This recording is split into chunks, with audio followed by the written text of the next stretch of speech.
Hey everyone, and welcome to Basically Sci-Fi, the short story writing show where we tell stories that are basically sci-fi. My name's Todd. And I'm Jared. And I'm Adam. And we've got Adam again. Yeah, I won't go away. Believe it or not, it's been another week of real time. Wink. And he's come all the way out here again. I never left. I've just been in your house this whole time. You can't get me to leave. Yeah, it was kind of weird when you skinned the dog and took over. I thought it was weird petting your Mostly it's bear. concerning that you're still pissing in the house. Well, I mean, I have to keep the kissy tradition of pissing on the floor. Yeah. At the least. And the couch. Anyway, this is the second episode of the new format, where we're just telling one story, and then we'll come back later and get around to the other ones. Yeah. That sounds But the most recent prompt that we've given each other is electromagnetism and rocks. And that rocks.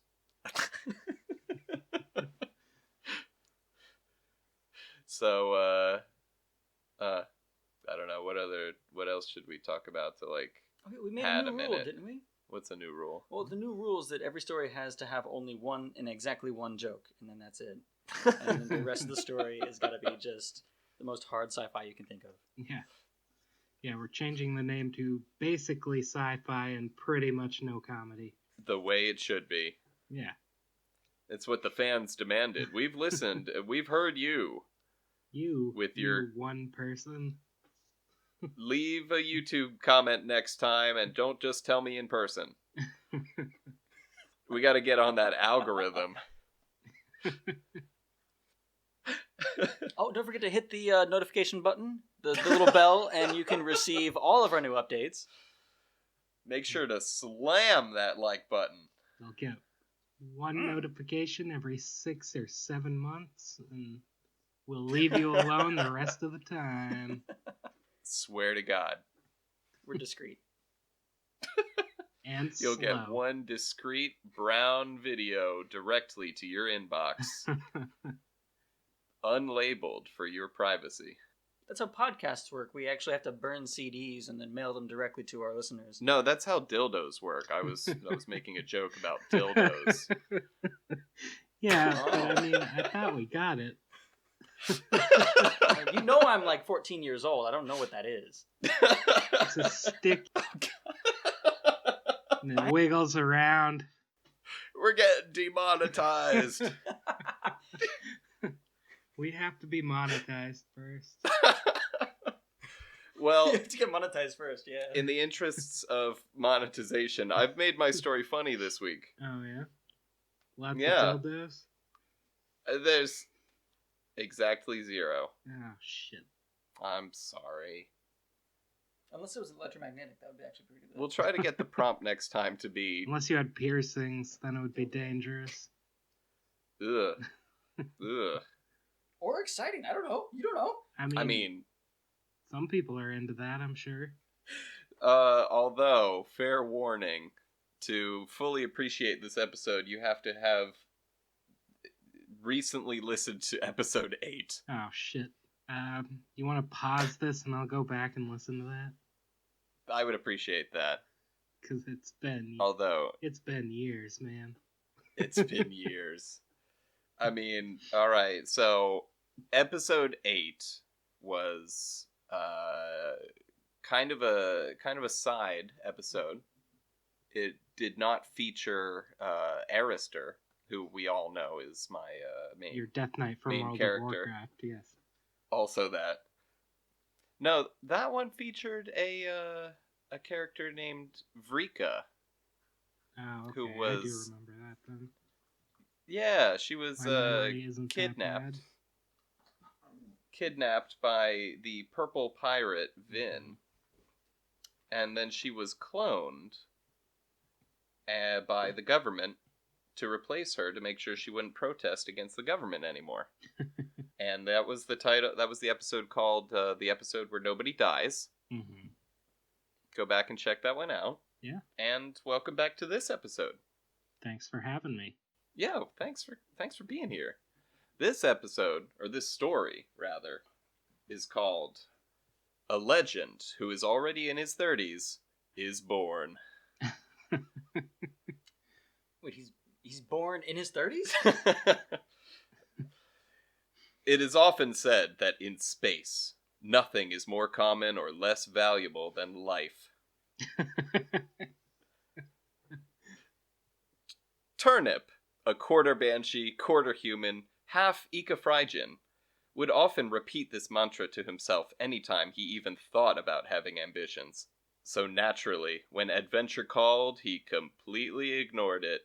Who needed adventure anyway, when adventures usually ended up with you getting tied up and then stabbed in some dark underground laboratory? It's not fair to say that adventures usually end up like that, but Turnip's very own mother had recently had an adventure that ended exactly like that, so it's not like it's unusual. Again, not necessarily a bad thing. Some people are into that. Yeah. Turnip instead whittled away his days, having a full-time job and sometimes playing free-to-play games on his space phone like a boring nerd. Video games.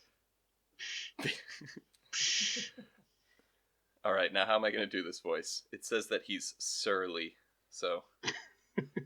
You fucking wrote that prompt, or that... Bernie Sanders. That Bernie stage Sanders. direction. Yep. I know, but I hadn't practiced any voices yet. Hey, Turnip, come here a second. No, I don't like that. I wanted something like Froggy. I also wanted Froggy. Hey! Emperor. Emperor? What do you mean also? No. That was a week ago. No. That. Alright, we'll just go with, New Yorker on the subway. Hey, Turnip, come here a second. Yeah, just a second. The voice calling out to Turnip was from his co-worker, Glurp, a surly Bobasti. From Brooklyn. Yay, Turnip. I need to dip, so I'm gonna need you to do all my work for the day, in addition to your own. All the work? Turnip responded meekly. Yeah, thanks. But aren't you supposed to be applying the magnetic coating to Sector B? Oh, good. You already know. That saves me time explaining. I mean, I'm supposed to be doing Sector F, so you're asking me to do literally 2 days of work in 1 day? You're the man, Turnip. And with that, Glurp was gone. Applying magnetic coating sounds easy, but it's actually very physically demanding work. Turnip works as a terraformer on the New Australia, a planet-sized pirate ship captained and commanded by the legendary purple pirate Vin. Anytime Vin found an island that piqued his interest, he would steal that island from its original planet and attach it to his giant ship like a refrigerator magnet. Recently, Vin had become fascinated with a remote fantasy planet called Meteoria 7, particularly one island on that planet that was home to a minor race of hot-as-heck, pointy-eared, cat-eating humanoids called Alfs.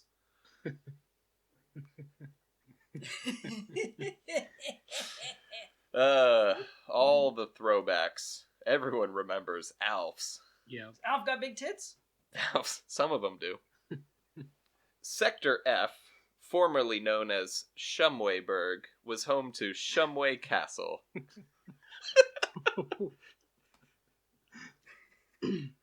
Fair enough. Uh-huh. Fair enough. Yep. The age of which made it difficult to apply magnetic coating to the layer of crust underneath while maintaining structural integrity. Turnip wiped sweat from his brow and checked his hollow watch. His shift was about to end, and he had barely just finished Sector F. How was he supposed to finish Glurp's work, which he had promised, or rather just failed to say he couldn't do? Everyone else was heading home for the day when his manager, an unapproachably sexy Climaxavian with thumbs that looked like they could do anything. Climaxavian. She's Yeah. climaxing on birds. This is an established race of bird-like humanoids in my universe. Is it? You'll remember characters such as Steve was a Klimaxavian. I guess Steve didn't really elicit the response from his race's name as much. This Now, what is the shtick here with the Kleenex avians? What are they? Klimax Like avians. climax, except he's mispronouncing it. They are birds that have thumbs. They're bird-like humanoids with hands.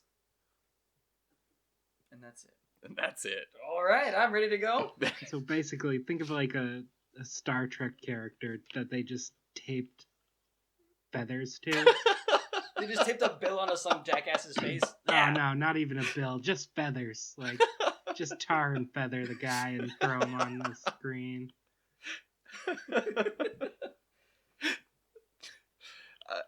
I leave a lot of the work to the fan artists. Exactly. I make all of the fan art for this show I have yet to see it. because I haven't made any. Hey Turnip, you about done? Just about. Well, Glurp said earlier that you'd be doing Sector B for him while he went day drinking. I mean, he just kind of forced it onto me. It's not like I promised, and day drinking doesn't seem like a very good reason to leave work early. What? Yes, it does. Are you insane, man? You think he could be trusted to operate the coding machinery intoxicated? No, it's just that, I mean, he shouldn't be drinking. Well, definitely not at work, she said, shaking her head. God, this guy's an idiot. I mean, yeah. And look, I can't have you working overtime, so I'm gonna need you to clock out while you finish Sector B. This is giving me like. Oh, what are they called? I'm getting triggered here. What do they call that? That triggering. Triggering feeling. Oh, I don't know what to say. Okay, see you tomorrow, buddy. Turnip did as he was told and clocked out. Ecophrygin are notoriously the most accommodating race in the universe, and being half Ecophrygin made Turnip just barely too wimpy to stand up for himself at all. You know, just because I'm half Ecophrygin doesn't mean I have to let myself be taken advantage of all the time, Turnip said out loud before covering his mouth with one tentacle hand and looking around to make sure no one heard him. You know what I should have said? He mumbled, relatively sure everyone else was gone. I should have said, like, no. Yeah, that would have been good. I bet if I said no, people would have been like, oh, okay. And then I would have been like, yeah, that's right, okay.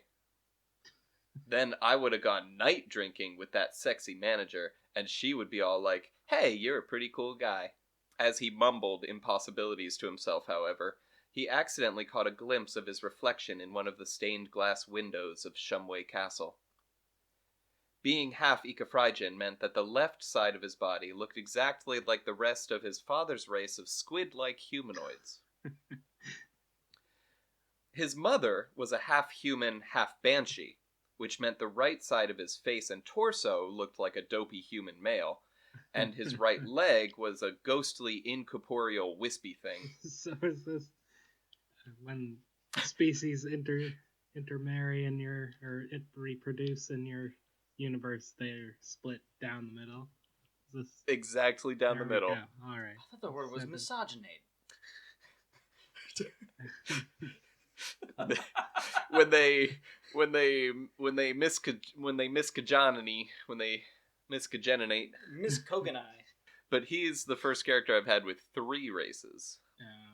His mother was a half-human, half-banshee, which meant that the right side of his face and torso looked like a dopey human male, and his right leg was a ghostly, incorporeal, wispy thing. I'll leave what his reproductive organ looks like up to the fan artists. Get right on that. Probably pretty sweet. Who am I kidding? She would never go for a guy like me, with this dopey human face and dopey human dong. He suddenly got very mad. "Thanks a lot, Grandma!" And he kicked the castle wall as hard as he could. The wall crumbled to dust. "Oh, shoot!" He tried to scoop up some of the dust and put it back together before realizing that dust is an incredibly poor building material. Suddenly, red lights beamed and sirens blared as a security droid swooped in. "Stop right there, criminal scum!" "Whoa, hey, it was an accident!" "You there, stop!" The droid raised its blaster and proceeded to fire. "Stop! You violated the law!" "Oh my goodness!" Turnip ducked as blaster bolts flew overhead, barely missing him. "Don't shoot me! Oh, come on! Why won't anyone listen to me?" Turnip's anger flared again, and upon standing up he raised 2 squid legs, and Maigiri kicked the robot in its robo-bits. Which were an admittedly weird feature to have. The droid hadn't been designed with any ears, because it's a cop, it doesn't need to listen. Because it wasn't supposed to listen to the protests of criminals it was executing. But for some reason, he had a big swinging steel phallus and robo-nuts meticulously fashioned. Hey, when you're gonna fuck people with the law, you gotta have a dick, man. That's right, no lady cops. Anyway, the droid exploded into dust. That's a pretty bad weak spot to put on a robot, too. Just like a dangling phallus at the bottom. It's like, I didn't know just we were all gonna write about dicks. Jared, you gotta write about a dick. At least one. Turnip was at first amazed by the presence of robo-nuts, and then amazed by the droid's sudden disintegration, and then amazed by the repeated acts of rebellion he had committed. However, upon the adrenaline wearing off, and remembering what a wuss he was, he abandoned the rest of his work and ran home as fast as he could. Back at home, his family was enjoying a meal prepared by their new nanny, a clone of his mom who his dad had accidentally made love to.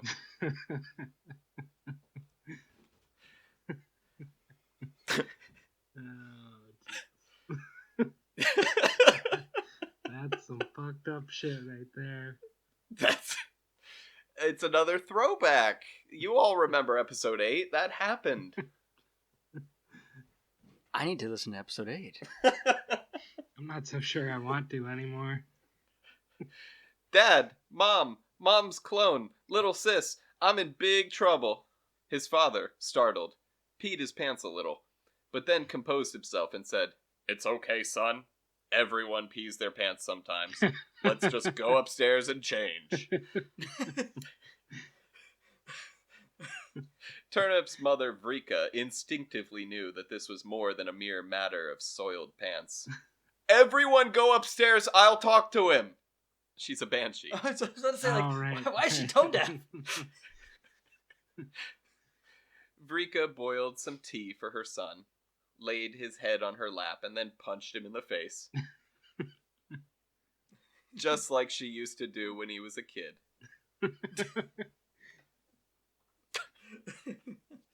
"What's wrong, kiddo?" she screamed, even though Turnip was like 30. "Mom, remember when you talked back to King Captain Vin? When you called him out for being an evil pirate in front of all of his supporters? Were you able to do that because you're a half banshee?" "What would that possibly have to do with anything?" "Well, everyone thinks that just because I'm half Ecafrygin that I'll just do whatever they say." "That's only because you do whatever anyone says." "Well, yeah, but they shouldn't expect me to do that, right?" "Listen, kiddo, your father is Ecafrygin and he does whatever I tell him to all the time. That's what I love about him. And that's what I love about you too," she said as she booped him on the nose. With the closed fist. "I know, and I love you too, Mom, but I don't want to get pushed around anymore. Also, I think I'm probably going to be executed because I accidentally kicked one of Vin's security drones to death after I accidentally kicked down a castle wall." Turnip's father, who was standing at the top of the staircase nearby, audibly peed Audibly beat himself again. You did what? Vrika screamed back at him. I told you to wait upstairs. I've got this. Vrika turned to look at her son. Perhaps for the first time in his life, she looked at him as more than just a man-child. He was a man. When you were young, I taught you the ancient banshee martial art of dick-kicking, because I knew you were destined to get bullied a lot. You've got that dopey human face, after all. Yeah, Turnip sighed because he knew she was right. With your unique physiology of having 2 squid legs, it seems the destructive power of banshee dick-kicking is even more devastating. As devastating as it is, this power only gets me in trouble. I wish I had never been born with these sweet squid legs and dopey human dong. Vrika punched her son in the face for the second time in the span of a couple minutes, which in this household isn't that uncommon. But this time she had tears in her eyes as she did it. Her wild banshee hair stood up on end as her banshee eye glowed blue with anger. Don't you ever say that again. I've had it up to here with you disrespecting your father. Now you listen to me and you listen good. I would say you have 2 choices, but you don't. You're a wanted man now, so what you're gonna do is you're gonna start a rebellion/mutiny here on the New Australia. You're going to rally members to your cause, and you're going to lead them dick-kicking all the way against Vin and his corrupt regime/crew.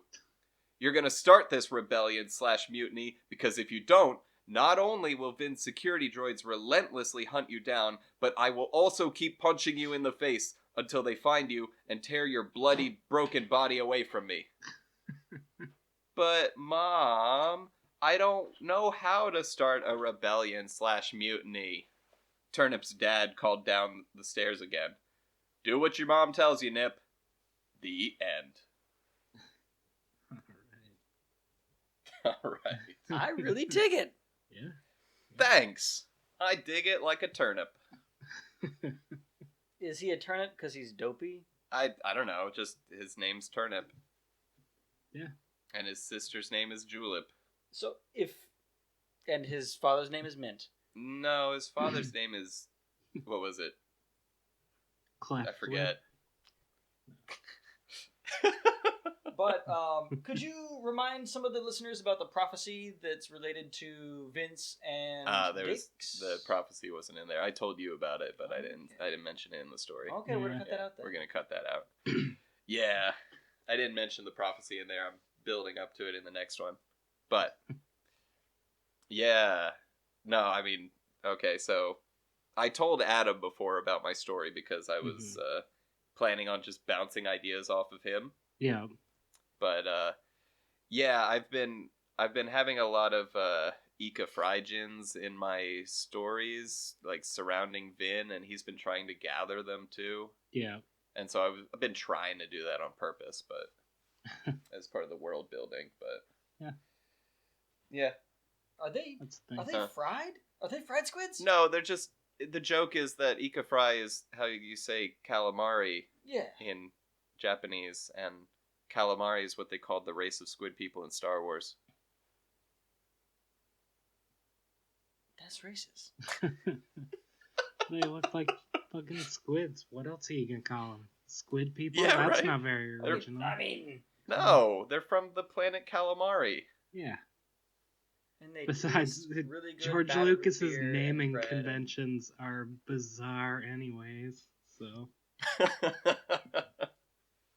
Well, you got the Twi'leks, you got the calamari, you got the Greedo. Yeah, the Greedo is. Twi'leks have twin tail thingies on their head. Yeah. And are the So galaxy's prostitutes. and For some reason. Because they're the only, like, heavily represented female race aside from humans. So they just sexualize them for no real reason. I mean, it was the 80s. There's that one hot woman in Jabba's palace who was given the part of a Twi'lek, and therefore all Twi'leks are sex slaves. But you know what's weird is I didn't put that together until like playing the Old Republic when suddenly there were Twi'lek sex slaves everywhere. Yeah. And then I was like, yeah, is it's this a kinda- thing? It is, but not for good reason. No. It's called good writing. When It's you can't called find good the writing. reason, it's a mystery. There's some good Yeah. stuff with Twi'leks though. The Clone Wars show did a bunch of stuff with Twi'leks that was really interesting, and like Oh, yeah? just didn't just portray them as sex workers, which was nice. There were a couple of Jedi Twi'leks in the prequel trilogy also. Yeah, well, the confusing part is that there's also another race that has the whole tentacles wrapping around them, and What is it? The Toruga? I don't know the name of them anymore. I don't know. I can't remember. But they got like that weird thing on their head, and then they got that dangly bit behind their head, and then they got the two dangly bits I in front kind of of their want head. to leave some of this conversation in about naming, because I like... Yeah, I mean, Yeah. that's fair. You can leave it all in. It doesn't matter. Yeah. It's My we're still naming talking conventions... about science fiction. Yeah. Yeah, the naming in my stories has all been like stuff that, you know, is some kind of pun or joke or something. Yeah. But like the Climax Avian, the first one was when was episode 2 when Aerie went up on the ship Okay, and the that's why I security didn't guard was remember it. yeah, he was in the bathroom obviously jerking it. I So do remember that. So wait, the part. Kleenex avians just jerk it all the time? what's that?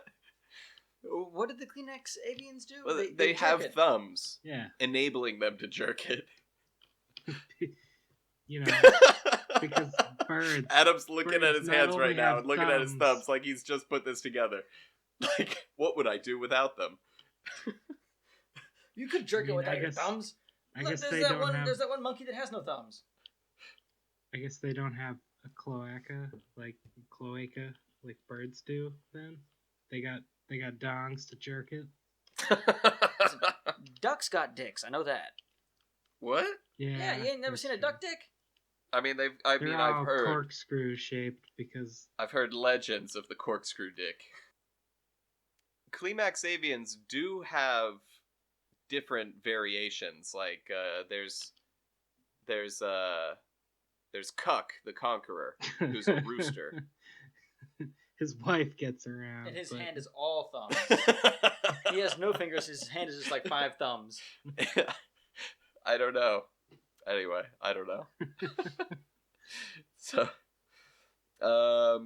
okay. So, all right. I guess specific feedback that I want. What did you guys think of the story? Like, because obviously I tried to put it back in the universe, but I also tried to have a little bit of exposition to like keep people up to speed, or people who might have forgotten one story from years ago that I wrote. Yeah, no, that was good. That worked well as far as anytime I had a question, I just blurted it out anyways. So that prodded it along in places. Okay, I don't think there were too many questions then. No, it was. That's good. It all made sense standing on its own. Okay, that's good. They did a pretty good job, like, was it integrating the previous exposition that, like, that set up those characters or the whatever into the story. What's that? So like I was like, what is that? And then like whenever I felt myself like, what is that thing? And then you would like continue on to explain it a little bit. So that was pretty helpful. Oh, okay, yeah. Yeah. Okay. All I mean, I tried could to do think that, of but not. was just a dick joke about integrating, and I got lost. Thank you for your feedback on my story. You're welcome. Yeah, I mean, I tried not to be too heavy-handed with it, but, you know. No, you definitely integrated a lot of dick jokes. It was Thank good. you. There we go. Yeah. You're I very was going for that, too. dialogue heavy. Yeah, well, I mean, it's easier to convey the story through dialogue. You know, stuff happens, I think, Yeah. more often. And plus, some, like, longer...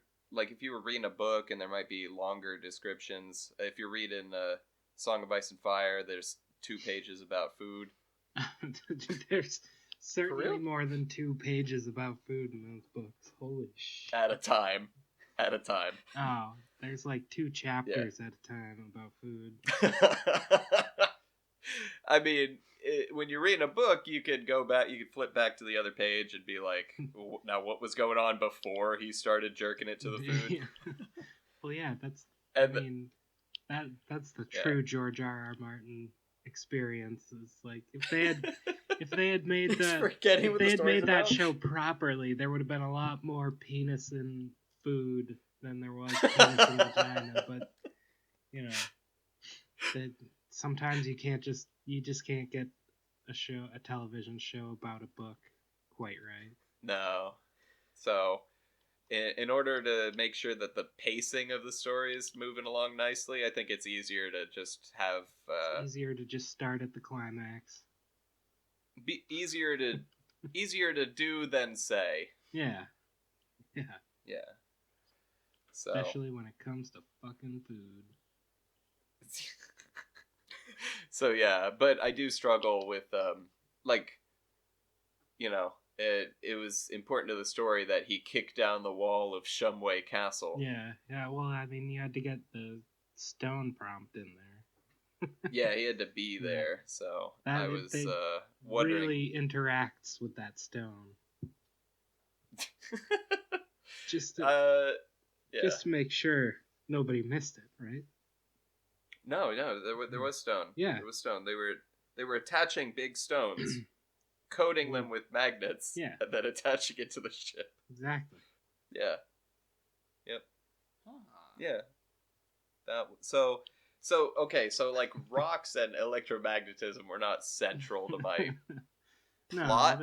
The prompt still had to be. Otherwise, I wouldn't have technically fulfilled the prompt yet. Yeah, prompts are used to get your juices going, and so because of the rocks and the electromagnetism, that's why I set the story on Vin's ship. Yeah. You know? Because it's a big giant old magnet, terraformed. I'm just worried about pirate how ship. I'm going to fit in a get your rocks off joke in my story, since you guys have set the precedents that I need to, because you didn't. I failed. I failed. No. The Climax Avian easily could have gotten her rocks off. Or at least said the joke. No. Oh, It's all right. We're counting it's on all you. right. I'll pick up the slack. I'll figure it out. Jared, you are our I got only my hope. story half written already. Nice. Ooh. He does though. Yeah, I wrote it like a year ago. A story, which will now be about rocks. Yeah, I'll figure it out. All right. I don't well, even know what the potential topic of that story was. Well, we'll see it next week when it's ready and raring to go. Yeah.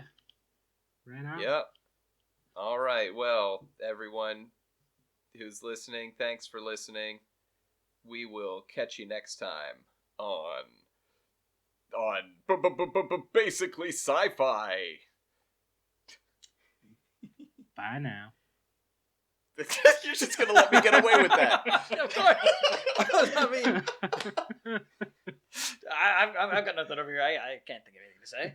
Okay, bye.